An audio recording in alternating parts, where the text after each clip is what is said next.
안녕하세요. 스타워스 도쌤입니다.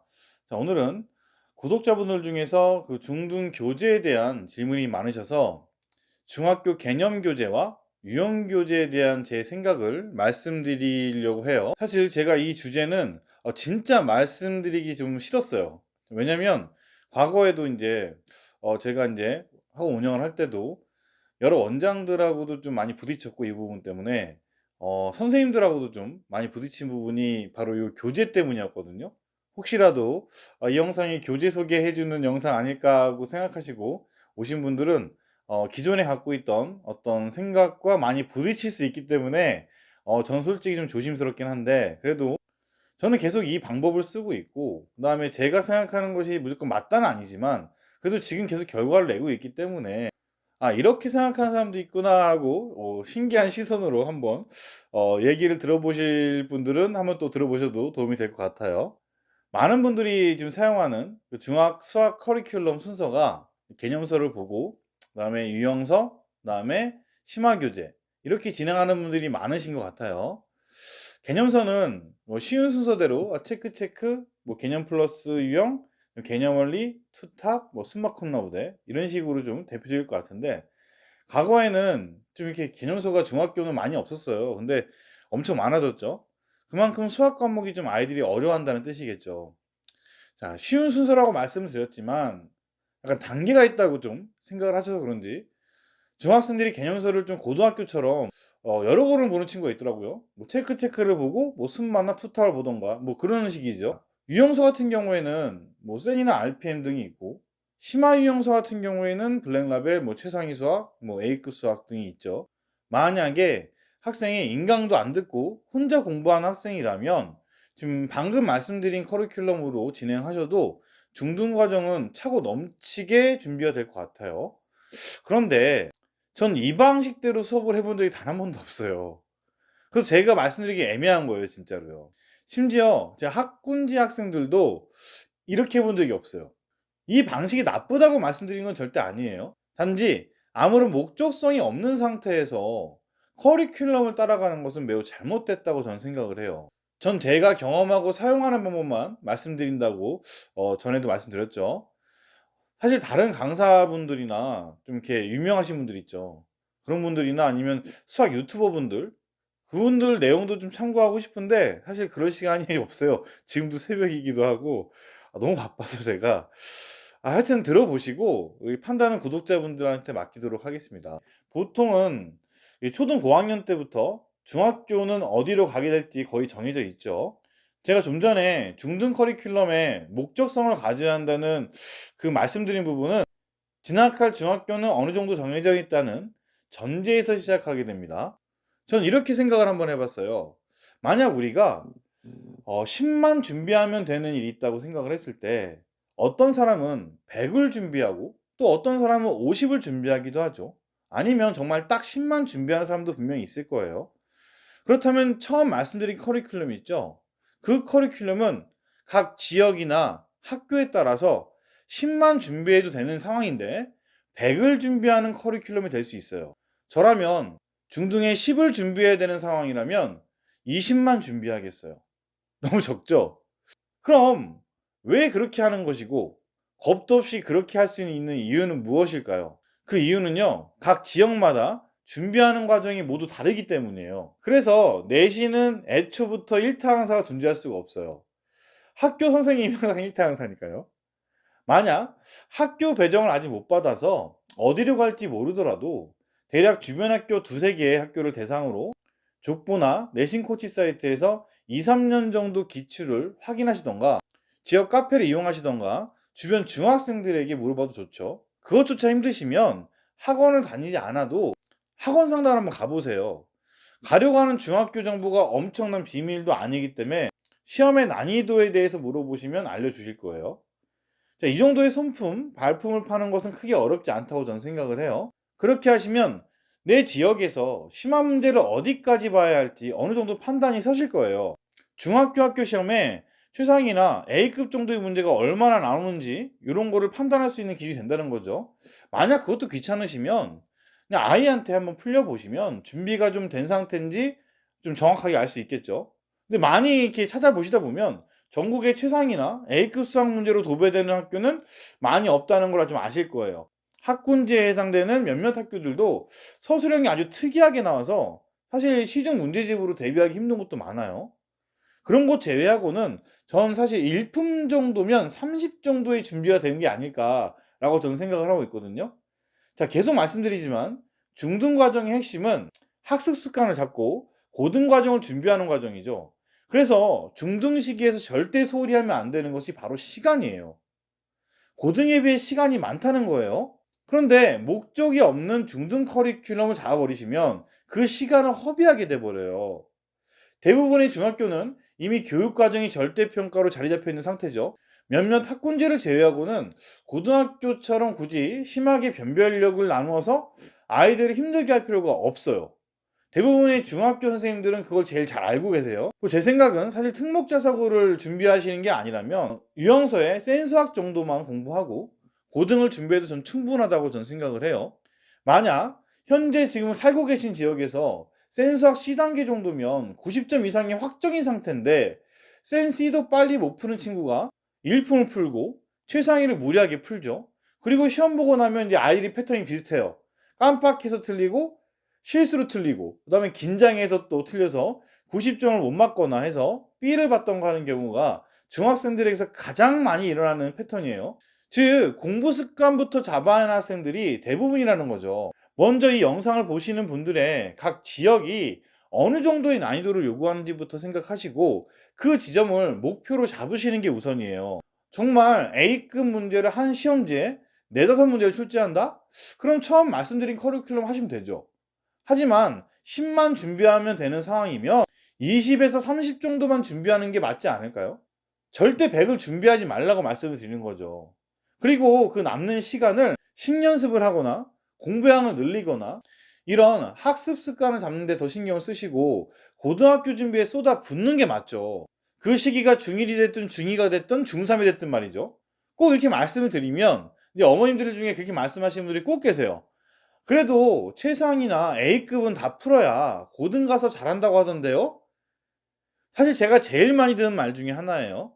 그래서 제가 조만간 좀 일을 갈고 좀 시간을 내서 그 최상이나 A급 수학 문제들을 제대로 한번 건드려 보려고 해요, 지금요. 아마 그거 올라가면 학원들한테 욕 엄청 먹을 거예요, 진짜로. 근데 그거 각오하고서라도 제가 준비해서 올릴 거니까 그때 한번 확인해 보시고요. 아니 그렇다면 중학교를 어떻게 준비하라고 하는 거냐라고 또 물으실 거예요. 아, 제가 말씀드릴 이야기를 하려면요.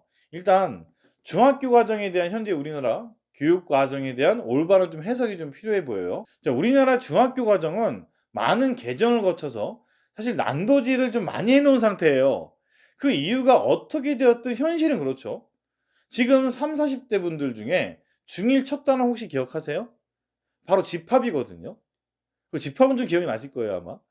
그 중2에는 명제도 있었어요. 그 증명을 연습했죠. 심지어 정비례 반비례는 초육이 있다, 중일이 있다, 초육이 있다 이렇게 왔다 갔다 그랬어요. 중학교 1학년 때는 정의역, 치역이라는 함수의 기초 개념도 배웠었죠. 곱셈 공식은 중2에 있었고 피타고라스도 중3 2학기에 차지하면서 지금은 심화 문제가 되어버린 입체도형 관련 피타고라스 활용 문제들이 있죠. 그런 것들이 평범하게 교과서에도 실려 있었어요. 자, 연립부등식도 마찬가지고요. 이 많은 내용이 중학교 과정에서 제거되고 축소됐어요. 그럼 다 사라졌을까요? 모두 고등과정으로 옮겨간 거죠. 과거에는 중학생이 배우던 것이 모두 고등과정으로 이사를 갔단 말이에요. 그럼 중등 커리큘럼이 완벽해졌을까요? 절대 그럴 리가 없지 않을까요? 현재 중학생들은 함수의 개념을 먼저 배우는 게 아니에요. 그냥 바로 1차 함수 그래프를 그려야 되는 상황인 거예요. 그런 지금의 아이들. 명제도 몰라요. 근데 이미 모든 그리고 어떤 그리고와 또는이라는 수학적 용어에 익숙해져야 되는 아이들이에요. 그렇다면 결론은 하나밖에 안 나와요. 중학교는 제대로 수학을 할 수 있는 환경이 아니라는 거죠. 그렇다면 교육부는 이 상태를 지금 모르고 있는 거냐? 저도 이 부분에 대해서는 아주 많이 고민을 해봤어요. 그리고 제가 생각한 교육부의 의도를 좀 아주 좋게 포장을 한번 해보면 고등수학에서 느낄 수 있는 고통을 덜 느끼게 하기 위해서 중학교 과정은 고등수학의 완충제 역할을 해야 한다 정도일 것 같아요. 이 잘 한번 생각해 보면요. 이 중학교 시기가 아이들이 좀 방황할 수 있는 질풍노도의 시기에 진입하는 그런 시기이기도 하죠. 그런 학생들한테 어떤 공부의 기회를 여러 번 주려고 하는 그런 노력으로 봐야 하는 것이 맞지 않을까 저는 생각을 해요. 그래서 아직 어린 중학생들에게 함수의 관계를 제대로 모르지만 최소한 계산, 그다음에 그래프 모양에 대해서는 이해만을 좀 해봐라. 이렇게 요구하고 고등학교 때 좀 많이 어려운 부분들은 좀 커서 좀 심도 있게 할 수 있도록 한 두 번, 세 번씩 알려줄 수 있는 시간을 만들어 주려고 하는 것이 아닐까 저는 생각을 해요. 하지만 이런 방법에는 분명 문제점이 있어요. 중학교에서 아무리 완벽하게 개념을 잡으려고 해도 학생들 입장에서는 중학교 개념만 가지고는 완벽하게 이해를 할 수 없는 상황이 생겨버려요. 즉 학생들은 결국 수학을 잘하기 위해서 개념서도 보고 유형서도 푼다고 말을 하지만 그 개념서가 반토막짜리 개념서인 거죠. 뭐 그러면 이제 심화 개념서를 보면 된다 하시겠죠. 근데 그냥 그건 선행이에요. 고등 개념서를 보시면 되죠. 왜 그걸 중학교 개념서 심화를 보고 있어요. 그래서 저는 중학교 때 홍보하려고 하는 학생이라도 EBS 같은 인강을 빼고 공부하시는 것을 추천드리지 않아요. 중등은 인강이 되었든 학원이 됐든 아니면 부모님이라도 꼭 선생님이 반드시 필요해요. 이렇게 중학교에서 구멍이 난 개념 부분들을 메워줘야 할 필요가 있는 거죠. 이런 상황인데도 아무것도 모르는 우리 어린 중학생들은 고등학교까지 완벽한 사다리 구조라고 좀 생각하는 경향이 있죠. 그런 착각 속에서 중등수학을 진행하고 있어요. 사실 중학교는 수학을 공부한다고 말을 하지만 결국 특목 자사고를 위해서 유형서를 달달달 외우면서 내신 A 받는 게 목표잖아요. 그게 나쁘다고 말씀드린 건 아니에요. 그게 우리의 현실이라는 거죠. 머릿속으로는 허준희 교수님처럼 수학을 잘하고 싶은데 현실은 유형서를 달달 외워야 그 문제들이 그대로 시험에 나오고 그게 A를 받는 가장 쉬운 방법이라고 믿어버리는 거죠. 그렇게 공부하면 고등학교 때 무슨 일이 벌어질지도 전혀 모르는 상태에서 말이죠. 꼭 특목고 자사고가 목표가 아니더라도 어린 중학생들이 수학에 대한 자신감을 가지려면 수학 점수를 잘 받는 방법 말고는 없어요. 그래서 중학교 때는 그냥 수학 점수를 제일 잘 받는 게 가장 좋은 거죠. 그러니 대부분 중학생들은 개념은 온데간데 없고 유형서가 마치 개념서가 돼버려서 반복 연습하는 것이 수학 공부로 변질되어 버리죠. 그렇게 공부하고 중학교 때 100점을 맞으니까 자신이 잘못된 공부를 하는지도 몰라요. 어머, 옆에서 아무리 얘기해도 나 수학 A인데 내가 했던 방법이 최고인데? 이렇게 생각을 하죠. 왜 고등부 선생들은 자꾸 그렇게 하지 말래? 의문이 들 수밖에 없어요. 현재 100점이 나오고 있는 상태니까요. 결국 고등학교 가서 그렇게 100점 맞고 A 받던 학생들이 50점을 딱 맞을 때 비로소 정신이 번쩍 드는 상황이 계속 반복되고 있어요. 이렇게 괴리감이 가장 큰 시기가 중학교 시기라는 거죠. 그렇다면 저는 어떤 교재를 사용하느냐라고 물으시면 저는 사실 중학생이면 사용하는 교재가 전교 1등을 하는 아이든 수학을 좀 많이 어려워하는 아이든 다 똑같은 교재를 써요. 이 지역은 한 20 정도만 준비하고 해도 되는 지역이라고 저는 판단을 하고 있어요. 이 부분 좀 감안하고 좀 들으시면 될 것 같아요. 그래서 저는 수력 충전으로 개념 하나당 쉬운 문제를 풀리면서 개념을 잡고요. 센수학 같은 유형서로 바로 진행을 해요.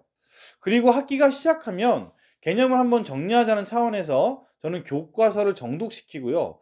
교과서 문제들을 처음부터 모두 풀려요. 그 이후에 제 자료실에 있는 쌍둥이 문제 같은 거 있죠. 그런 식으로 상난이도 뭐 C단계 이렇게 점검하고 여유가 있으면 일품 정도까지 진행을 해요. 전 여기서 대부분 다 마무리가 돼요. 그 외에 제 최상위 같은 부분들은 일부만 좀 활용하는 파트는 제가 전 영상에서도 제가 많이 말씀드렸으니까 그 부분 체크하시면 될 것 같아요. 자, 유형서 같은 경우에는 제가 반드시 셀을 사용하는 건 아니에요. 중등에서 교과서의 비중은 생각보다 좀 많이 큰 편이에요.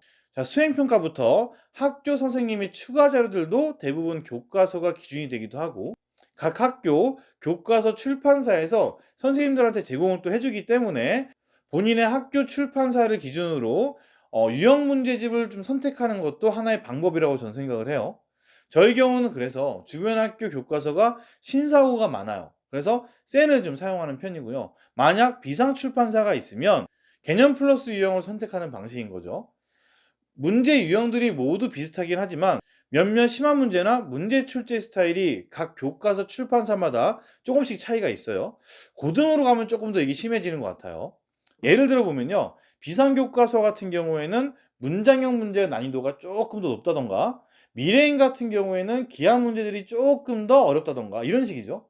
그런 교과서에 따라서 같은 출판사의 문제집들이 유형들이 더 포함되는 경우도 많이 있어요. 하지만 그 차이 때문에 지금 현재 풀고 있는 문제집이 있다면 굳이 바꾸실 필요까지는 없을 것 같아요. 대신 몇몇 학교별 특이한 문제들도 존재할 수 있거든요. 그래서 교과서를 반드시 정독시키고 문제를 꼼꼼하게 풀리는 걸 전 추천드려요. 제 영상을 좀 오래 보신 분들은 잘 아시겠지만 제가 유형서를 그다지 좋아하지는 않지만 절대평가인 중등은 대세를 따라야 돼요. 고등학교는 유형서로 해결이 안 되는데 중학교의 경우는 학교 시험의 대부분이 변별력 문제 출제가 될 때 유형서 문제들이 굉장히 많아요. 거의 그대로 내는 경우도 많거든요.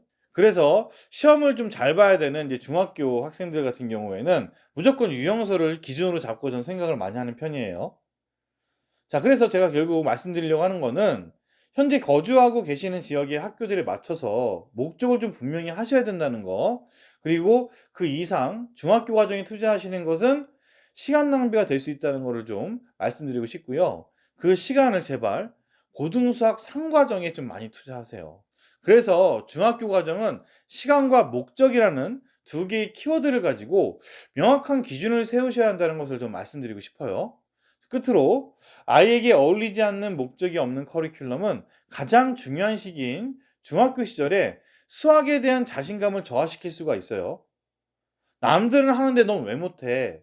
이런 말로 상처 주지 마시고요. 아이를 보시고 아이에게 맞는 과정을 골라주시고 자신감을 좀 상승시킬 수 있는 것이 가장 중요하지 않을까 전 생각을 합니다. 오늘 영상은 여기까지고요.